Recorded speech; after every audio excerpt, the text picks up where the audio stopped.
Ladies and gentlemen, worry is one of the most subtle thieves of life, stealing peace from the mind and draining energy from the body long before any actual challenge presents itself. It creeps in during the quiet moments, whispering doubts, magnifying obstacles, and convincing us that we are fighting battles too heavy to carry. Yet the truth that many forget is this: the battle has already been won.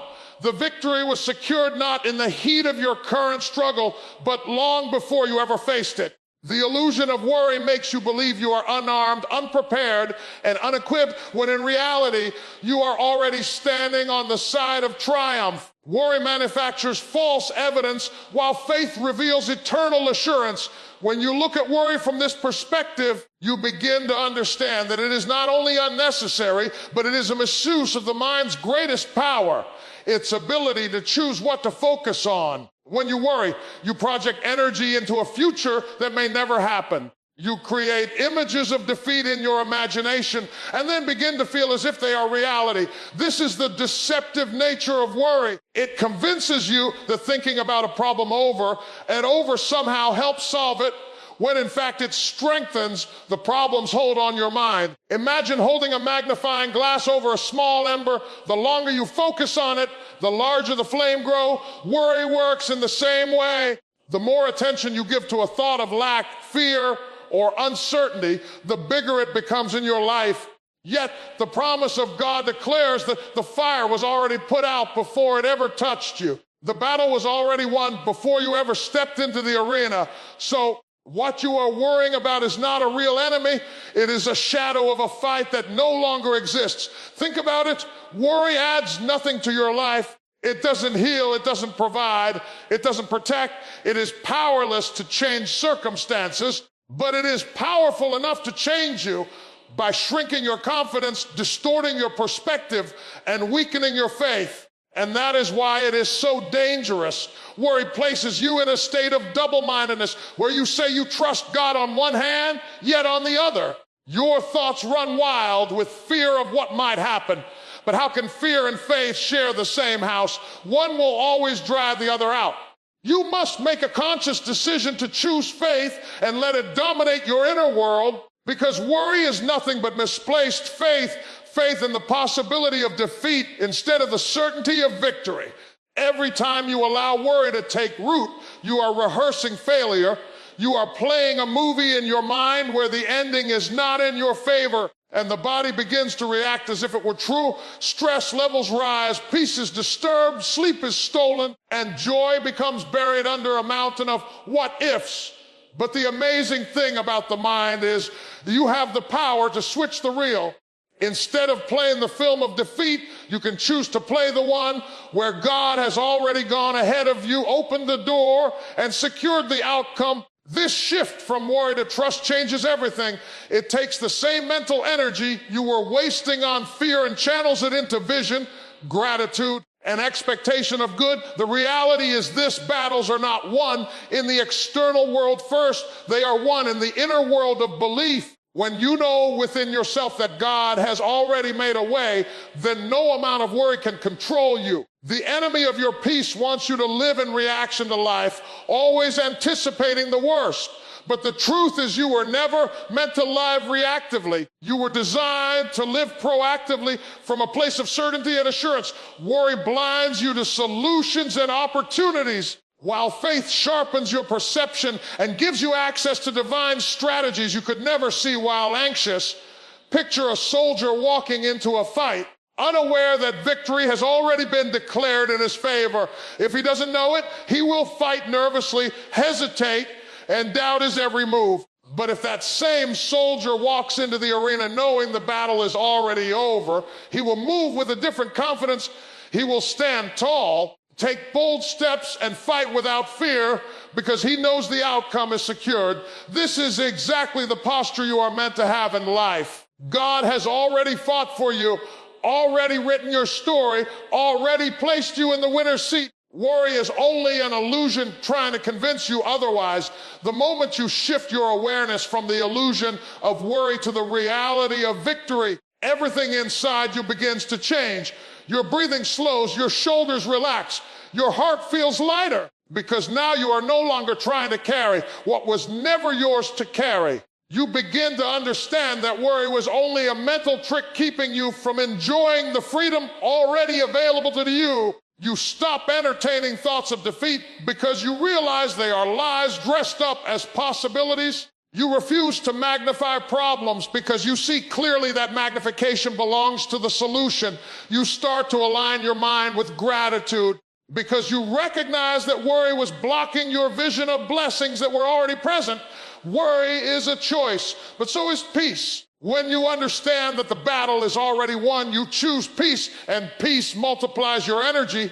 It sharpens your focus. It opens your mind to creative solutions and inspires you to move forward with confidence. And the more you practice this, the more natural it becomes. You begin to catch worry at the door of your mind and replace immediately with a declaration of faith. You remind yourself that the battle was fought long ago and the victory is secured. Suddenly, you are no longer at the mercy of negative thoughts because you know they hold no authority over a destiny already sealed by divine hands. Trust is one of the most powerful forces in the human experience, yet it is also one of the most difficult for people to fully embrace. Trust requires release. It requires letting go of the illusion of control and placing your confidence in something greater than yourself. Most people cling to their worries because they feel safer when they believe they are in charge of outcomes. But this clinging is exactly what creates the very anxiety they are trying to avoid. When you learn to trust, you exchange the weight of uncertainty for the lightness of assurance. You move from carrying every burden on your own shoulders to allowing God to carry them for you. Trust is not passive. It is not simply sitting back and doing nothing. Trust is active alignment. It is choosing every day to align your thoughts, your words, and your expectations with the conviction that God has already made a way even when you cannot see it. When trust enters the heart, fear begins to lose its grip. Fear thrives in an atmosphere of doubt. But the moment you declare in your spirit that you trust the process God is working in your life, you cut off the oxygen that fear needs to survive. Trust does not mean you will never feel nervous or uncertain, but it means you refuse to bow to those emotions. You acknowledge them, but then you rise above them by leaning into something bigger than yourself. This is why trust transforms you. It shifts your inner world from chaos to calm, from confusion to clarity, from weakness to strength. It builds an invisible shield that allows you to walk into challenges without being consumed by them. Trust does not change the size of the storm, but it changes the size of your anchor within the storm. Think about how often we rehearse disaster in our minds, how often we play out scenarios where things go wrong. Every one of those rehearsals is a form of misplaced trust. It is trusting in the possibility of failure more than the promise of victory. But when you consciously shift that trust back to God, you begin rehearsing victory instead. You begin to imagine solutions unfolding, doors opening, and strength rising in the very places you once expected weakness. This mental shift is not only spiritual, it is deeply practical. A trusting mind is a creative mind. A trusting spirit is an open spirit. When you stop trying to control every detail and start trusting, you create space for inspiration and solutions to flow into your awareness. Trust builds resilience. People who do not trust live life on edge, easily shaken by every disappointment, every delay, every detour. But when trust becomes your foundation, you develop the ability to withstand setbacks without losing your peace. You learn to see obstacles not as dead ends, but as redirections. You begin to interpret delays not as denials, but as divine timing unfolding in ways you cannot yet comprehend. Trust enables you to stand tall when others collapse, because you are rooted in the knowledge that what looks uncertain to you is perfectly clear to God. This inner stability becomes a powerful force in your destiny because it allows you to keep moving forward even when circumstances seem uncertain. At its core, trust is about surrender, and surrender is not weakness. It is strength in its highest form. Surrender does not mean giving up. It means giving over. It means giving over your fears, your doubts, your anxieties, your need for control, and placing them in the hands of a higher power that sees more, knows more, and can do more than you ever could. The paradox is that when you surrender, you do not lose control. You actually gain control of the only thing you were ever meant to manage, your own mindset and spirit. You stop wasting energy on what is beyond you, begin to invest energy in what is within you. That is the essence of trust. Trust also sharpens your focus. When your heart is anchored in trust, you stop scattering your attention in 1,000 different directions, trying to solve everything at once. Instead, you live in the present moment with a steady confidence. You know that whatever you face today, you have what it takes because the one who designed your life has already equipped you. You stop obsessing over tomorrow because you trust tomorrow will take care of itself. This freedom allows you to pour your best energy into the opportunities right in front of you instead of draining yourself over what has not yet happened. Trust teaches you to live fully here and now, and in doing so, you unlock doors that constant worry would have kept closed. When you truly step into trust, it becomes contagious. People around you begin to notice the calm in your presence, the certainty in your words, the lightness in your spirit. They may even wonder how you can smile when everything around you looks uncertain. What they are witnessing is the strength of trust working from within. Trust radiates outwardly. It inspires others to believe that they too can release their fears and lean into something greater. And as you inspire others, your own trust deepens, creating a cycle of strength and encouragement that continues to grow. Trusting God is not about having all the answers. It is about knowing that even without the answers, you are still safe. It is about standing in the middle of uncertainty and declaring that the outcome is already settled in your favor. It is about walking through the valley without trembling because you know there is light on the other side. It is about choosing confidence over confusion, faith over fear, and surrender over control. And with every choice of trust, you build a stronger foundation for your life. Freedom is one of the deepest desires of every human being, yet so many live as captives to fear, doubt, and anxiety. People often think freedom is about circumstances changing, but true freedom begins in the mind and spirit. It is not found in the absence of challenges, but in the presence of confidence that no challenge has the power to break you. Walking in freedom means you no longer live as a prisoner of fear. You no longer allow past mistakes to dictate your future or let present difficulties convince you that you are defeated. Instead, you choose to rise each day with an unshakable assurance that God's plan is bigger than your struggle. Freedom is not something you wait for. It is something you walk in. It is a decision you make to align yourself with truth instead of lies, faith instead of fear, vision instead of limitation. Fear has a way of building invisible cages around the mind. These cages are not made of steel or chains, but of thoughts and beliefs that whisper, you can't, you won't, you're not enough. The tragedy is that many people accept these cages as reality, never realizing that the door has been unlocked the entire time. Fear convinces them that stepping out is too risky, so they remain trapped by illusions. But freedom comes when you decide to stop listening to the voice of fear and start listening to the voice of faith. The moment you realize the cage was never locked, you begin to walk differently. You lift your head, you breathe deeper, you step forward with courage. Fear loses its authority the instant you choose to see yourself through God's promise rather than your own limitations. To walk in freedom is to live with a boldness that is not dependent on how favorable your circumstances appear. It is to know deep within that no matter what comes, you are already equipped to handle it. Freedom means you are no longer tossed around by the waves of external events because you are anchored in the truth of who you are and who walks with you.